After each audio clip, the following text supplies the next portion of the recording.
And the first thing I wanted to do in today's podcast is talk a little bit about why SEO.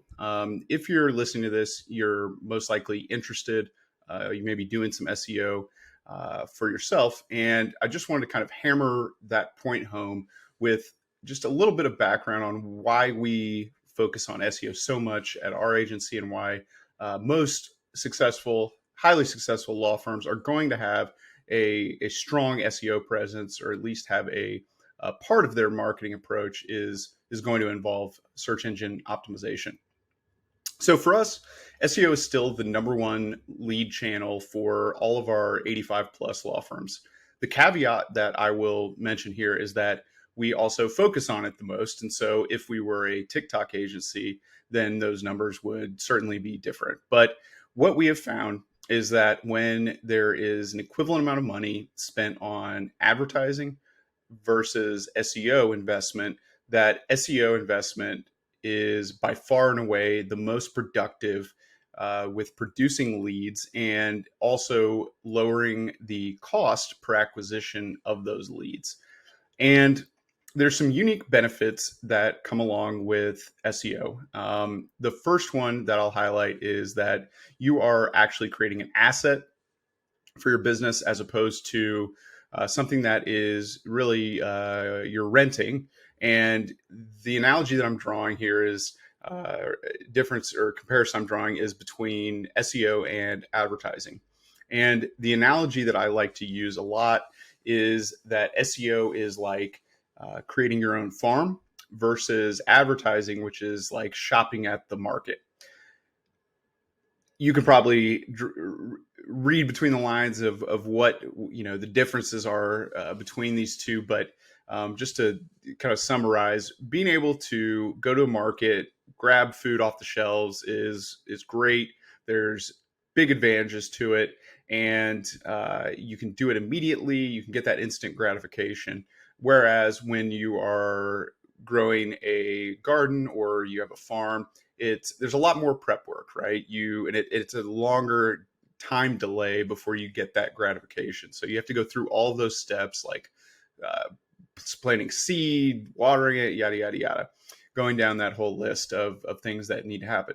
But if you can have that level of dedication, consistency, you get to this point where the benefits are enormous. And that is absolutely the case with SEO. It is slow to start. There's a lot more that goes into it to contribute. But ultimately, those two things can actually support each other and really give you the best holistic marketing strategy by adopting both of those things.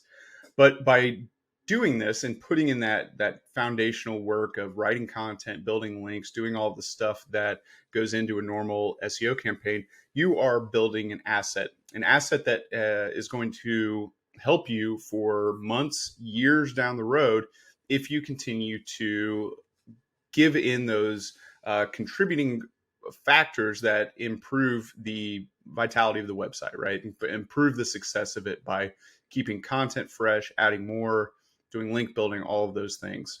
Whereas with advertising, the moment that you stop paying, your leads will run dry. You'll no longer have access to it, and you don't have any real asset that you've created for all of that financial investment that you've put into it. You've hopefully been able to convert those people into paying clients, which is always great. But you don't have something that is really compounding and generating value upon itself over time. And what we see as a big benefit of developing this structure where you have this underlying asset is that you start to develop this cost efficiency when it comes to the cost per lead or cost per acquisition that you are paying to acquire clients for your law firm. Number one thing that I hear when I'm talking to prospects is that they rely on referrals right now, and they're looking for other ways to bring in the business that is ultimately going to lead them to their financial goals. And that's where we come in, right? Because we have the ability to help you connect with people who don't know you. They're not friends, they're not family, and yet they are out there looking for the exact service that you provide, but they have no idea who you are. We help foster that connection through SEO and ads, right? Um, SEO, though, has a unique advantage. By building content and developing your website so that it's a big digital billboard that's growing month over month and year over year, you are giving yourself many more opportunities to connect with those people who are looking for your services. And as you do that, your opportunities go up, the number of leads go up, and ultimately your cost per lead is typically going to go down. Your investment in SEO may marginally increase over time, but generally speaking, you're not going to see big market based or wild fluctuations like you might in the advertising space. And so what we see happens is that as someone is making an investment in SEO, their costs stay relatively the same. So, it may be $1,000 that you're putting in, and that entire spend over a year is going to be 12,000. You might start by getting 0 leads per month, and then the next month 5, and then 10, and it just keeps doubling every single month, or something like that. And so that by the end of that, your cost per lead has gone down from $1,000 per lead to maybe $50 per lead or $100 per lead, usually even lower.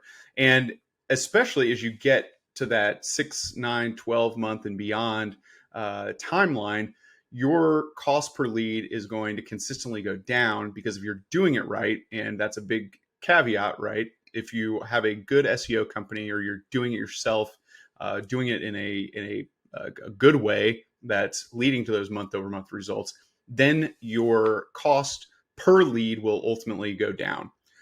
With advertising, your cost per lead is always relatively going to stay the same, or it's going to go up. You are, by advertising for a year, you get no extra credit, you get no price break on volume or anything like that. Your pricing is dictated by how many other people are in your market and are looking to get access to the exact same type of leads that you are for your business. And so, in our experience, what we've seen over the 7 years that we've been in business is that the rate for clicks on Google's pay-per-click engine have considerably increased over the time, and it's not been necessarily a proportional increase from year to year. It's not like a small percentage. It's gone in these really big, wild upward swings. I remember when we started doing pay-per-click advertising for personal injury attorneys, the cost per click was somewhere between $25 and $50. And compared that to criminal or bankruptcy or anything else, and those might be a couple dollars or $5, something like that. And at the time, we just couldn't believe that it was the price difference, and for $50 for one single click with no guarantee that that person's going to become a client just seemed astronomical. And after about a year, the price then went up to 100 per click, and we're now at the stage, and we've seen this, I think, increase even more due to COVID and some other factors related around that. But I actually looked at this morning, and a single click for a auto accident keyword is over $500 now in markets like Tampa. So it's gone up considerably, and the amount or cost associated with SEO services has not had that steep level of increase over time. There's also more barriers of entry to it, which prevents people from entering it or doing it in a way that can cut into your market share. So you have something of a moat if you do your SEO the right way. The final point I'll mention here on why we love SEO and why we're focused on it today and in a lot of our podcasts is that the scalability aspect of it. And so clients come from a variety of searches. we think about it as a funnel. And so at the let's start with the bottom of the funnel is going to be someone searching for a term like personal injury lawyer near me, auto accident lawyer in Atlanta or Chicago or whatever, what have you. So at that point in time, the person's kind of made the decision that they want to speak with a lawyer, or at least they're very intrigued by the notion.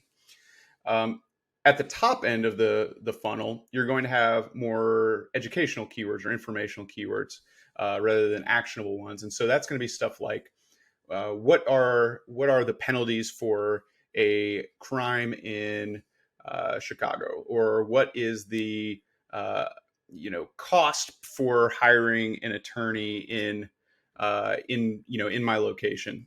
So those are things that are kind of leading towards the high intent question, but they're not quite there yet. And SEO allows you to create content on your website that is going to cast that wide net for people of all different types of intent. We would not want to do that with our advertising campaigns because it can get extremely expensive, and we don't want to focus your money on low intent keywords that could maybe eventually turn into a sale. They do happen, and that's why we target them with SEO content, but we would not want to do that with advertising because you will go broke from trying to connect with all of these different far-reaching types of queries that relate to the service that you provide.